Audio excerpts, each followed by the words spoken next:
Las noticias de hoy en Estados Unidos. The Washington Post ilustra su primera página cuando mostrándonos a la familia presidencial en un servicio religioso ayer en la mañana.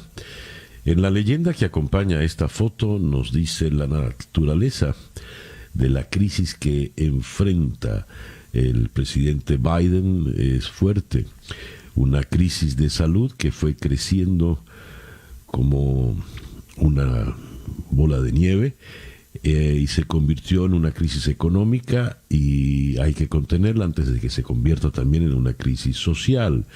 Hay pocos paralelos a una crisis de esta dimensión en la historia moderna. Biden, dice el titular, pues enfrenta entonces una larga lista de responsabilidades.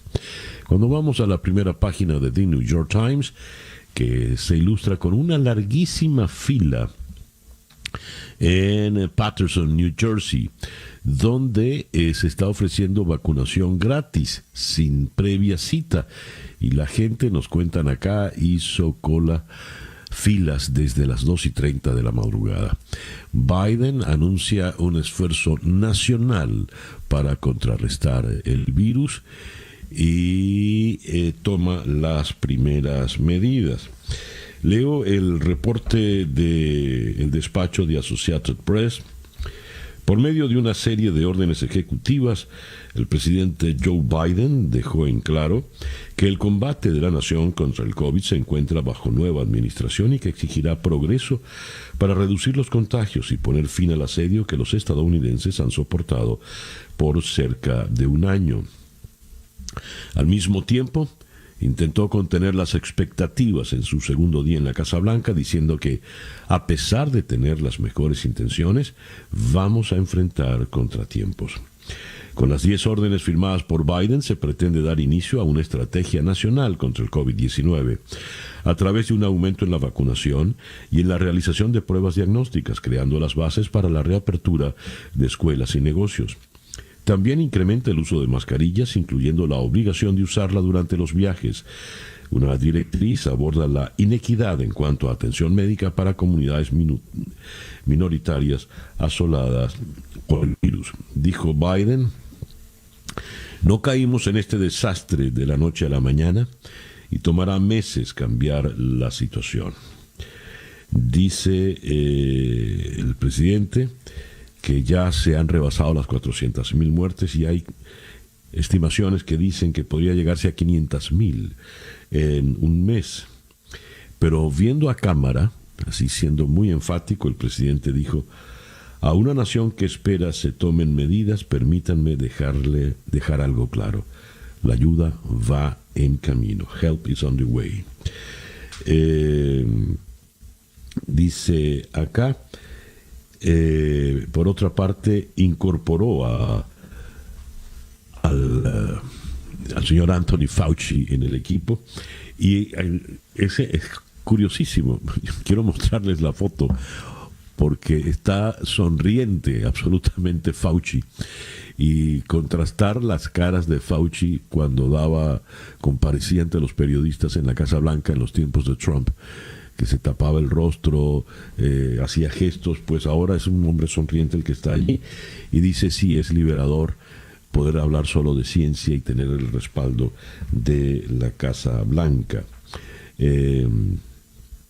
Dice: la agenda altamente visible de Fauci en el día de ayer fue un día extenuante. Comenzó a las 4 de la mañana con funcionarios de la Organización Mundial de la Salud en Suiza, donde anunció él mismo pues que se detenía la salida de Estados Unidos de la OMS, y luego compareció pues en el podio de prensa de la Casa Blanca y dijo allí: la idea de que puedes ponerte de pie aquí y hablar acerca de lo que sabes y lo que es la ciencia es como una sensación liberadora. Fauci reconoció que a veces fue difícil trabajar con Trump, quien en forma reiterada restó importancia a la severidad de la pandemia, se rehusó a promover sistemáticamente el uso de las mascarillas, etcétera, etcétera, etcétera, etcétera. Estaba muy claro que hubo cosas que se dijeron, ya sea relacionadas con la hidroxicloroquina y otras cosas que realmente fueron incómodas porque no se basaban en hechos científicos. Lo cierto es que ahora hay que enfrentar la pandemia y hay que enfrentarla de manera drástica y severa. Por otra parte, esta es una información que nos viene desde Berlín. Gobernantes del mundo suspiraron de alivio al ver que bajo el presidente Joe Biden, Estados Unidos se suma nuevamente a la campaña para frenar el cambio climático, una causa desdeñada por su predecesor. El primer ministro británico Boris Johnson y el presidente francés Emmanuel Macron, entre otros, felicitaron a Biden por su decisión de regresar al Acuerdo Climático de París en las primeras horas de su mandato. Regresar al Acuerdo de París es una noticia enormemente positiva, dijo Johnson. Añadió que Gran Bretaña, anfitrión de la cumbre climática este año, anticipa colaborar con el gobierno de Biden sobre el tema. En un despacho de Associated Press leo que funcionarios de carrera se hacen cargo en Washington.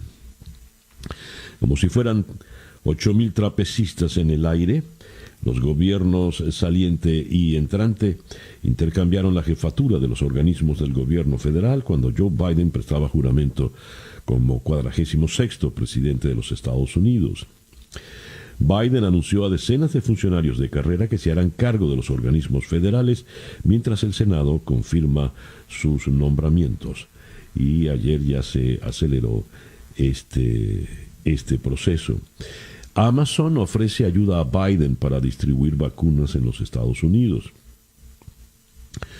Amazon puso su colosal red de operaciones y su avanzada tecnología a disposición del presidente Biden para la distribución de 100 millones de vacunas contra el COVID a la población en los primeros 100 días de gobierno.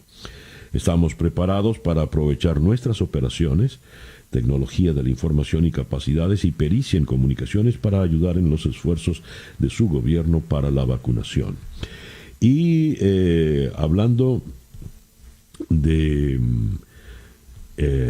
Amazon, dice acá una juez de Estados Unidos rechaza el pedido de Parler para volver a los servicios web de Amazon.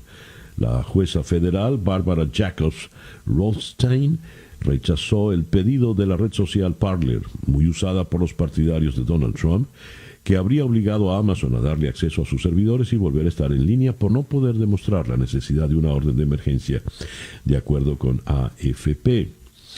Y para seguir con el tema de las redes, legisladores demócratas de la Cámara Baja pidieron a las redes sociales que hagan cambios permanentes en los algoritmos que facilitan la propagación de los contenidos de teorías de conspiración y extremismo. Los algoritmos de las plataformas de las redes sociales están diseñados para ofrecernos a todos nosotros contenido que cada vez nos hace odiar más lo que ya odiamos y contenido que nos atemoriza de lo que ya nos da miedo para que nos quedemos pegados a la pantalla por todo el tiempo que sea posible. Esto dijo a The Hill el representante Tom Malinowski, uno de los dos autores principales de la misiva enviada a Twitter, Facebook, Google y YouTube. Esto es interesantísimo, de verdad. Y el presidente Biden emitirá hoy, viernes, una orden ejecutiva que busca combatir la creciente crisis de hambre en Estados Unidos y que formará parte de un plan más amplio para reactivar la economía. La orden tomará medidas inmediatas para brindar asistencia nutricional a las familias más afectadas en todo el país. Según informó el director del Consejo Económico Nacional, Brian Deese, citado por AFP. Con relación al tema de las vacunas, leo, para cerrar ya, las autoridades de Florida han anunciado que exigirán prueba de residencia a quienes pidan la vacuna contra el COVID. Scott Rifkis, cirujano general del estado, anunció que la medida busca priorizar a los residentes por la alta demanda. La vacuna contra el coronavirus sigue estando escasa en Estados Unidos y su disponibilidad en Florida es extremadamente limitada, dijo en un aviso de salud pública. La situación en Florida pues es particularmente fuerte. El reloj indica que en este momento ya son las 7:19 de la mañana, luego de haber leído para ustedes las informaciones de los Estados Unidos. Esto es Día a Día. Estas son las noticias de Venezuela. Un despacho de Associated Press desde Caracas, las autoridades de Cabo Verde informaron que aprobaron que un empresario colombiano que se encuentra detenido y que tiene vínculos cercanos con Nicolás Maduro fuera colocado en arresto domiciliario. Alex Saab ha estado tras las rejas en la nación insular desde junio, en virtud de la orden de arresto emitida por Estados Unidos. Desde entonces ha estado luchando por su extradición a Miami, contra su extradición a Miami, donde está acusado de corrupción.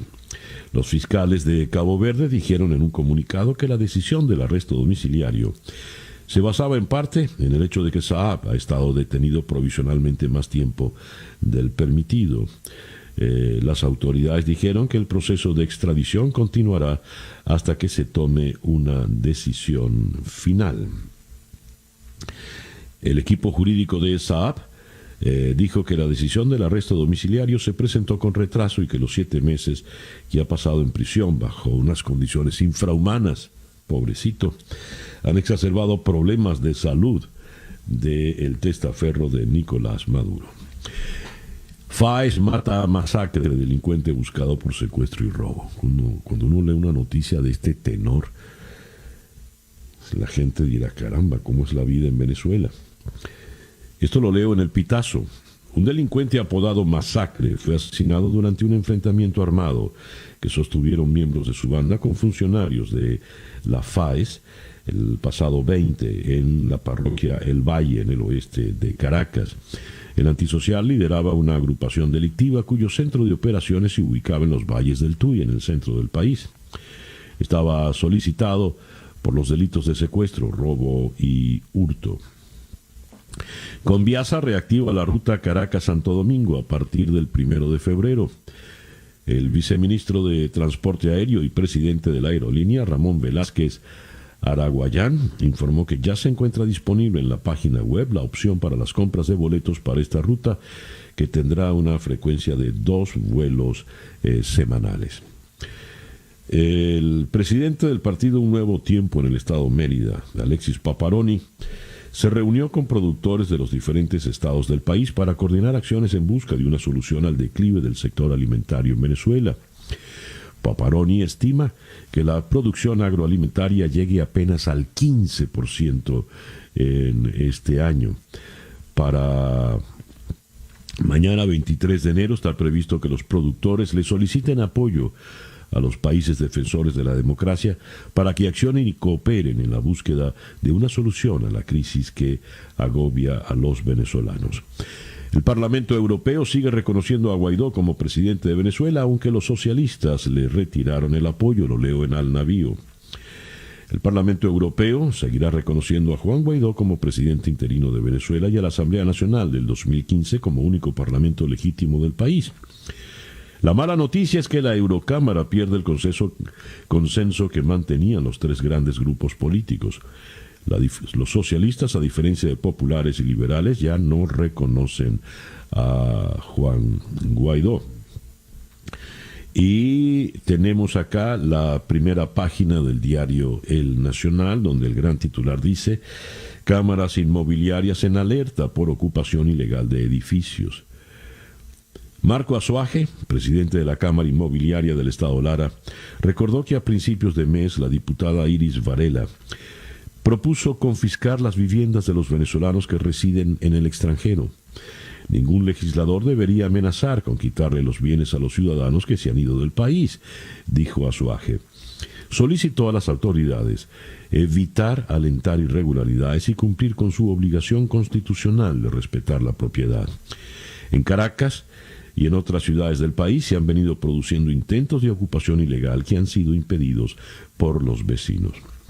Al lado de lo anterior, el dólar paralelo marcó otro récord al superar 1.700.000 bolívares. La divisa aumentó más de 80.000 bolívares. Al inicio de la jornada, la moneda estadounidense se ubicó en 1.714.333 bolívares con 71 céntimos, según Monitor Dólar. El portal informó en sus redes sociales que la divisa subió 4,9% con respecto al cierre de la jornada del miércoles, cuando promedió 1.634.318 bolívares con 33 céntimos. Este incremento representa un alza de 80.015 bolívares con 33. En el mercado oficial que publica el Banco Central se calculó un valor de apertura para el día de ayer de 1.561.382. El récord, 1.700.000 bolívares por apenas un billetico con la cara de George Washington. Leo esta nota en la primera página del Nacional. La crisis económica es tan profunda que para una persona puede ser casi imposible adquirir un par de zapatos, pues el salario mínimo es de menos de $1, y la necesidad crea modelos de negocio, entre comillas, como el intercambio de bienes por otros que puedan venderse. Es el trueque del siglo XXI por el que se cambian plátanos u otros frutos por arroz, pasta, harina y productos que luego se pueden convertir en dinero. Esa es la Venezuela en los tiempos de Nicolás Maduro. Son las 7:26 de la mañana, luego de haber leído para ustedes las noticias de Venezuela. Escuchas Día a Día con César Miguel Rondón. La agenda de hoy, viernes 22 de enero, vamos a comenzarla en Miami con el doctor Carlos Espinal, director de Global Health Consortium y miembro de la Universidad Internacional de Florida. El presidente Biden publicó ayer su plan de respuesta al COVID, y todas las nuevas medidas las vamos a comentar con el doctor Espinal. También vamos a ir luego de Miami a Madrid para conversar con Leopoldo López Gil. Leopoldo López Gil, el padre de Leopoldo López, es eurodiputado, y con él vamos a conversar a propósito de la decisión del Europarlamento en el día de ayer. De Madrid vamos a ir a Nueva York para conversar con la periodista Maybor Petit a propósito de la decisión de tribunales en Cabo Verde que le dan casa por cárcel a Alex Saab. De Nueva York vamos a Caracas para conversar con la periodista Lisette Boom.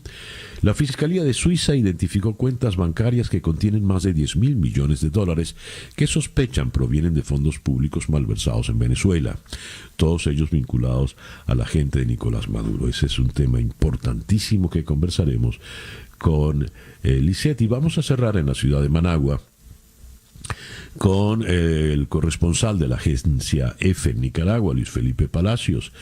Vamos a ocuparnos de la situación política en Nicaragua, donde se ha propuesto en el Parlamento de la dictadura una ley que castiga con cadena perpetua los llamados crímenes de odio. Esa pues nuestra agenda para el día de hoy, viernes 22 de enero del año 2021, y ya son las 7:28 de la mañana. El editorial con César Miguel Rondón. Esto lo leo en Analítica. Isaac Newton y la devaluación del bolívar. $1 en 1998, cuando gana las elecciones Chávez, valía 565 bolívares. Ese mismo dólar equivalía al día de hoy 1.635.000 bolívares. Ahora bien, recordemos que a lo largo de los últimos años a nuestro torturado signo monetario le han quitado 8 ceros, de forma que sin ni siquiera contemplar otros factores, ese mismo dólar de 1998 equivale hoy a la impronunciable cantidad, Dios, sí, pero a la impronunciable cantidad, a ver, un billón de 163 billones 500 No, 163 trillones, 500 mil billones de bolívares. No hay manera de contar esto. No hay manera. Esa es la dimensión del desastre en Venezuela.